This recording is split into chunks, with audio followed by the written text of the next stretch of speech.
ஆன்மீக நண்பர்களுக்கு ஸ்ரீ கமலா யாத்திரையின் இனிய வணக்கம்.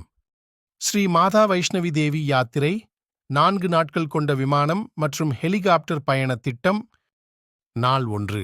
அதிகாலை சென்னை விமான நிலையத்திலிருந்து விமானம் மூலம் டெல்லி வழியாக ஜம்மு விமான நிலையம் சென்று இன்னோவா கார் மூலம் கட்ரா செல்லும் வழியில் ஜம்மு நகரத்தின் மையப் பகுதியில் அமைந்துள்ள ஸ்ரீ ரகுநாத் ஆலயம், பீர் கோ குகை ஆலயம் தரிசனம் செய்கிறோம்.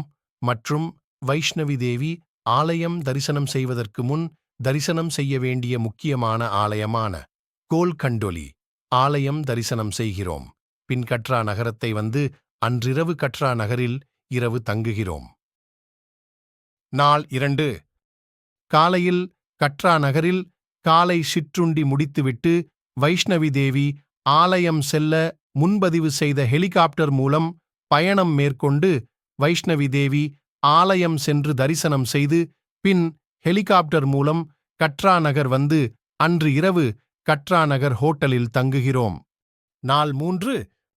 காலை சிற்றுண்டி முடித்துவிட்டு டெம்போ டிராவல் மூலம் ரியாசி மாவட்டத்தில் அமைந்துள்ள சிவகோரியில் உள்ள சுயம்பு சிவலிங்கம் தரிசனம் செய்து பின் கட்ரா நகர் வரும் வழியில் நவதுர்கா ஆலயம், பாபா அகர் ஜித்தோ ஆலயம், பாபா தன்சர் ஆலயம் தரிசனம் செய்து பின் கட்ரா நகர் வந்து அன்று இரவு ஹோட்டலில் தங்குகிறோம்.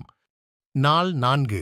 அதிகாலையில் சிற்றுண்டி முடித்துவிட்டு கட்ரா நகரில் இருந்து ஜம்மு சென்று ஜம்முவில் புதிதாக கட்டப்பட்ட திருப்பதி பாலாஜி ஆலயம் மற்றும் மகா காளி ஆலயம் தரிசனம் செய்து 30 கிலோமீட்டர் பயணம் செய்து சூசெட்கார் கிராமத்தில் உள்ள இந்தியா பாகிஸ்தான் இன்டர்நேஷனல் பார்டர் சிறப்பு அனுமதியுடன் கண்டுகளித்து பின் அருகில் உள்ள ஸ்ரீ ரகுநாத் ஆலயம் பார்த்த பின் வைஷ்ணவி தேவி மற்றும் மற்ற ஆலயங்களின் தரிசனம் செய்த இனிய நினைவுகளுடன் ஜம்மு விமான நிலையத்தில் இருந்து அவரவர் சொந்த ஊருக்கு விமானம் மூலம் புறப்படுதல்.